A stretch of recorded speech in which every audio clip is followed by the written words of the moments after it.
ಮೋಹನ್ ಕುಮಾರ್ ಯಾವರು? ಕುಣಿಗಲ್. ಕುಣಿಗಲ್. ಓಕೆ, ನೀವಿಬ್ರು ಫ್ರೆಂಡ್ಸಾ? ಒಂದೇ ಯಜಮಾನ್ ವರ್ಕ್ ಏನ್ ಮಾಡ್ತೀರಾ ನೀವು? ನಾವು ಅಗ್ರಿಕಲ್ಚರ್ ಅಗ್ರಿಕಲ್ಚರ್. ಫಾರ್ಮರ್. ಏಜ್ ಎಷ್ಟು ನನಗೆ? 26. 26. ಎಷ್ಟು ವರ್ಷದಿಂದ ಬಾಡಿ ಬಿಲ್ಡಿಂಗ್? 4 years ಇಂದ ಮಾಡ್ತೇನೆ. 4 years ಇಂದ. ಮೊದಲು ಫುಲ್ ವೀಕ್ ಇದೆ. ಹಾ. ಈಗ ಜಿಮ್ಮಿಗೆ ಸೇರಿದ್ಮೇಲೆ ಕಟಿಂಗ್ಸ್ ಎಲ್ಲ ಮಾಡ್ಕೊಂಡು ಬುಕ್ ಮಾಡ್ಕೊಂಡು ಈಗ ಈ ವೀಟಿಗೆ ಬಂದಿದ್ದೀನಿ. ಓಕೆ, ಫುಲ್ ವೀಕ್ ಇದೆ. ಮೊದಲು ಫುಲ್ ವೀಕ್ ಇತ್ತು. ಫುಲ್ ವೀಕ್ ಇದೆ. ಓಕೆ. ಯಾರು ನೋಡೋಣ ಯಾಕೆ ಕಡ್ಡಿ ಒಂದೇ ಕಲಿಯತ್ತೀನಿ. ಈಗ ಇನ್ಸ್ಪಿರೇಷನ್ ಏನು ಬಾಡಿ ಬಿಲ್ಡಿಂಗ್ ಮಾಡೋಕೆ? ನೋಡಿನಲ್ಲ ಟ್ರೈನರ್ನೆಲ್ಲ ನೋಡಿನಿ, ಬಂದಾಗೆಲ್ಲ ನಾನು ಮಾಡ್ಬೇಕಂತ ಇಂಟ್ರೆಸ್ಟ್ ಬಂತು, ಅದರಿಂದ ಬಂದೆ ನಾನು. ಓಕೆ. ನಿಮ್ ಟ್ರೈನರ್ ಯಾರು? ನೀಲೇಶ್ ಅಂತ, RR ಫಿಟ್ನೆಸ್ ಕುಣಿಗಲ್. ಆಯ್ತು. ನಿಮ್ಮ ಹೆಸರು? ಲೀಲೇಶ್ ಅಂತ. ಲೀಲೇಶ್ ಅಂತ. ನಿಮ್ದು ಜಿಮ್ ಇದಾನ?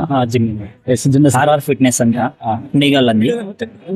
ನಾನು ಈಗ ಒಂದು 3 months ಹಿಂದೆಗಡೆ ಸ್ಟೇಟ್ ನ್ಯಾಷನಲ್ ಎಲ್ಲ ಫಸ್ಟ್ ಸೆಕೆಂಡ್ ಮಾಡಿದ್ದೀನಿ. ಮತ್ತೆ ಮಿಸ್ಟರ್ ಕುಣಿಗಲ್, ಮಿಸ್ಟರ್ ಮಾಗಡಿ ಇದೆಲ್ಲ ಮಾಡ್ಕೊಂಡು ಹುಡುಗರು ರೆಡಿ ಆಗೋ ಹುಡುಗರಿಗೆ ಸ್ವಲ್ಪ ಪ್ರೋತ್ಸಾಹ ಮಾಡೋಣ ಅಂದ್ಬಿಟ್ಟು ಮಾಡಿಸ್ತಾ ಇದ್ದೆ. ಯಾವ ಕ್ಯಾಟಗರಿಲಿ ಆಡ್ತಾ ಇದಾರ? ಸರಿ, ಜೂನಿಯರ್ ಕ್ಯಾಟಗಿರಿಲಿ ಆಗ್ತಿದ್ದಾರೆ. Junior category. ಇದಕ್ಕಿಂತ ಮುಂಚೆ ಪ್ಲೇಸ್ಮೆಂಟ್ ಆಗಿದೆ? ಆಗಿದೆ ಸರ್. ತುಮಕೂರಲ್ಲೆಲ್ಲ ಮಾಡ್ಸಿದೀನಿ, ಅಲ್ಲೆಲ್ಲ ಪ್ಲೇಸ್ಮೆಂಟ್ ಆಗಿದೆ. ಆಗಿದೆ. Thank you. All the best. All the